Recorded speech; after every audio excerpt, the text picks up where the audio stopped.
Podcast Ocehan Rojali. Halo, ketemu lagi dengan gue, Ocehan Rojali. Jadi semalam kan Jumat ya. Kalau di Jakarta tuh Jumat, kalau pulang kantor tuh macetnya, waduh, ampun-ampunan deh. Sampai rumah tuh sekitar gue kan pulang tuh sampai absen tuh jam 6 ya. Masuk jam 9, pulang jam 6. Terus sampai rumah ternyata sebelum pulang ke rumah memang ada satu pekerjaan yang memang gue mikirnya memang agak pendek waktu itu. Artinya memang gue harus gaji atau ngitung gaji dan memproses pembayaran gaji tukang-tukang di sebuah pabrik gitu ya. Cuman karena jam 4 kalau nggak salah. Sebenarnya jam 3 sih, jam 3 lebih lah, setengah 4 lah ya. Setengah 4 itu gue baru dapat kepastian sebuah data, yaitu tadinya ada selisih antara kasbon dan uang yang sudah digunakan untuk pembelian cat. Itu lumayan sih, sampai 43 juta kalau nggak salah. Nah, sementara dia klaim untuk pekerjaan yang dilakukan sesuai dengan progres pekerjaan atau termin ya kata orang biasa. Tapi gue biasanya melihat itu dari progres. Karena yang dilakukan itu adalah dia membuat sebuah item furniture yang bagus.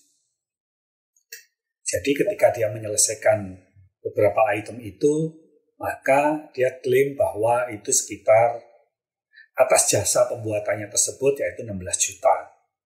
Akhirnya diklaim pada minggu itu, kemarin sih. Sebenarnya mulai hari Selasa, cuman gue masih ragu-ragu karena masih ada pembelian cat yang sampai 43 juta. Gimana pemotongannya? Kayak gitu. Nah, akhirnya karena gue bingung dan gue baru mendapat jawaban bahwa yang dipotong berjenjang aja. Jadi nanti setiap progres pada minggu-minggu berikutnya akan dipotong dari uang cat yang sudah keluar 43 juta itu sekitar 3 juta rupiah per sekali potong. Jadi per minggu itu klaim dia 16 juta, dipotong 3 juta per 3 juta lah. 3 juta kali nanti ya 43 bagi 3 lah. Atau berapa, gue gak punya kalkulator. Itu yang nanti akan dipotong. Jadi dipotongnya kemarin ada 3 juta, 16 juta kurangi 3 juta ya sekitar 13 juta sekian gitu. Nah, tapi karena udah sore, udah jam pulang kantor, gue gak menyelesaikan hal itu, ya udah gue pulang aja gitu. Gue juga gak mikir gitu. Kalau ternyata hari Sabtu ini seharusnya udah pada dibayar gitu teman-teman tukang di pabrik itu. Sampai rumah itu sekitar jam 8 gitu. Gue udah mandi, apalagi kalau udah mandi gitu ya, shower air hangat itu kan ngantuknya minta ampun kan. Udah mau tidur, tiba-tiba WA gue kembali lagi. Ternyata gue harus nyelesain itu gitu. Emang pertanyaan lalu sih, ada masalah apa ya sehingga gak bisa selesai? Ya gue susah jawabnya karena gue pulang. jam 4 selesai, jam 6 gue pulang. Ada 2 jam itu ya udah tanggung, gue pikir gue selesai hari ini gitu. Mana laptop gue ada ketinggalan di kantor kan. Emang gue tinggalin di kantor, berat bawa gitu. Gue gak punya duit buat beli laptop yang tipis dan indah gitu. Seindah penggoyang-penggoyang pengengkol TikTok gitu ya, nggak seperti itu gitu. Akhirnya gue terpaksa lah balik gitu ke kantor gitu. Nah itu hari Jumat men, macet banget gitu. Mana kalau gue nyetir kan udah susah gitu kan, ya maklum lah udah uzur gitu. Ya akhirnya istriku yang nyetirin gitu, macet ya minta ampun. Akhirnya sampai kantor itu sekitar jam 8:30, jam 9 kurang lah.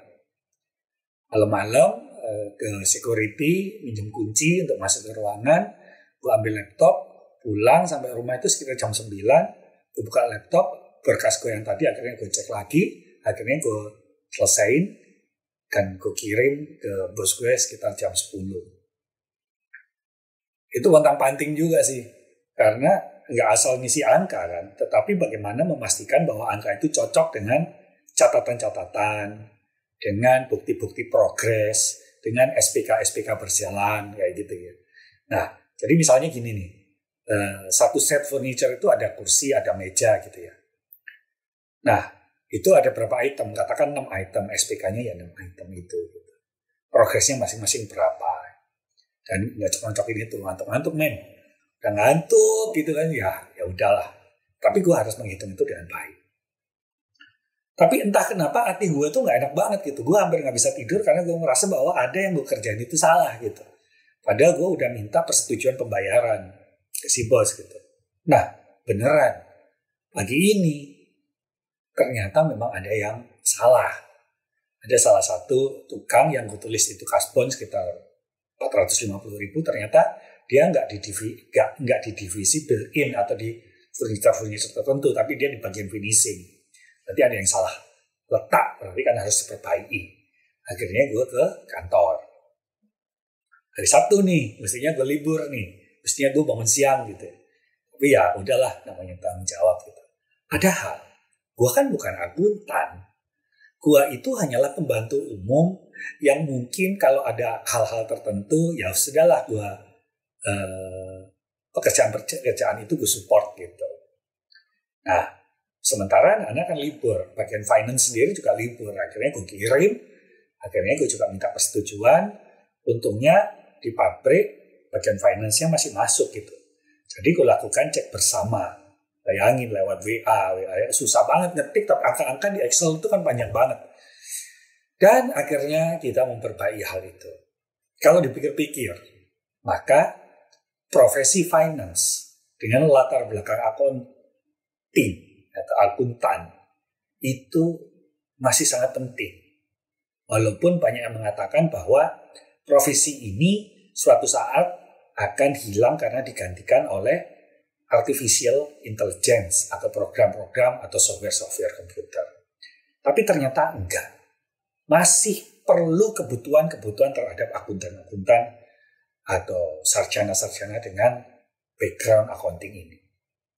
Tapi kalau gue lacak dalam pekerjaannya, kecuali di dunia auditor, gue nggak tahu ya. Beda dengan zaman gue di auditing dulu gitu, tetap butuh sarjana ya. Dalam proses di lingkungan perusahaan-perusahaan saat ini, untuk melakukan proses akuntansi, untuk melakukan proses pembuatan laporan keuangan, sebelum ke sana kan pasti ada penjurnalan, ada pembuatan buku besar, kemudian neraca saldo dan sebagainya, sampai akhirnya kita membuat laporan keuangan itu secara lengkap supaya terlihat harga pokoknya berapa, kita untungnya berapa dan sebagainya. Kita masih perlu kejelian daripada orang itu.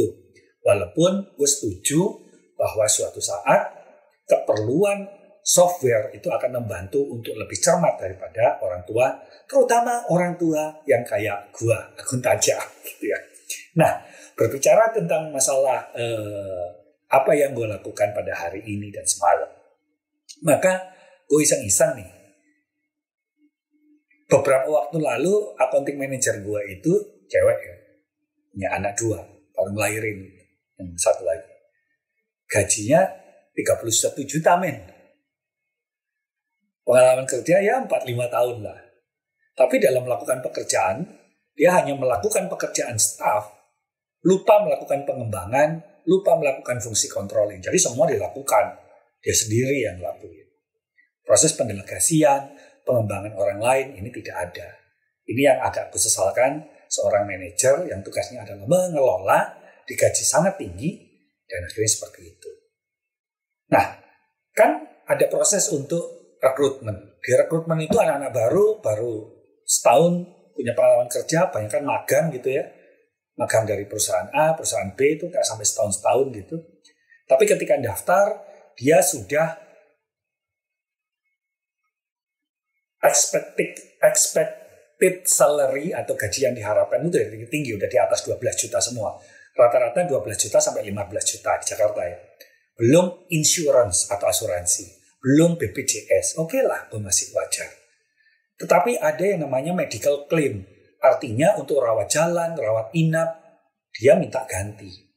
Kemudian kacamata, gigi. Untung aja nggak minta untuk bedah plastik. Gedein tetek dan sebagainya. Kan repot gitu. Akhirnya gue iseng-iseng, gue lihat-lihat di Google, gue tanya-tanya temen gue, berapa sih gaji akuntansi seseorang dengan latar pendidikan akuntansi itu untuk di Jakarta ya. Ternyata kalau gue lihat, seorang akuntan pemula yang kira-kira pengalaman kerjanya adalah 1 tahun, 2 tahun baru lulus pekerjaan, rata-rata adalah 4,7 juta sampai sekitar 6 juta. Kemudian baru meningkat lagi.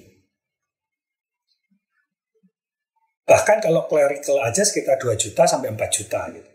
Nah, ini yang agak jadi pikiran buat gue gitu. Mengapa jadi pikiran? Kok berani-beraninya orang-orang itu kerja belum menunjukkan prestasi, tapi gaji yang dilayangkan udah tinggi-tinggi. Jadi intinya, kalau ada pertanyaan, berapa sih gaji fresh graduate dengan latar belakang akuntansi itu? Sekitar 4 juta hingga 8 juta. Berarti jauh di bawah ya. Jadi mereka yang melakukan penawaran waktu gue cari itu ternyata itu di atas rata-rata, di atas harga pasar. Nah,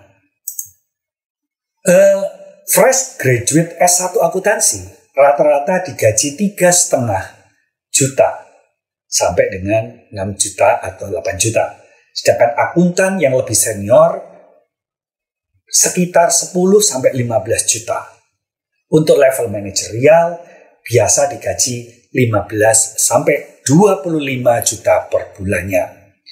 Ini masih kotor ya, belum dipotong pajak, dipotong BPJS, atau dengan perhitungan beneficial yang lainnya. Beneficial itu keuntungan, misalnya ya asuransi swasta dan sebagainya.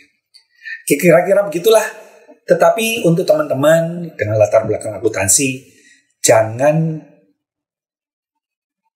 patah semangat.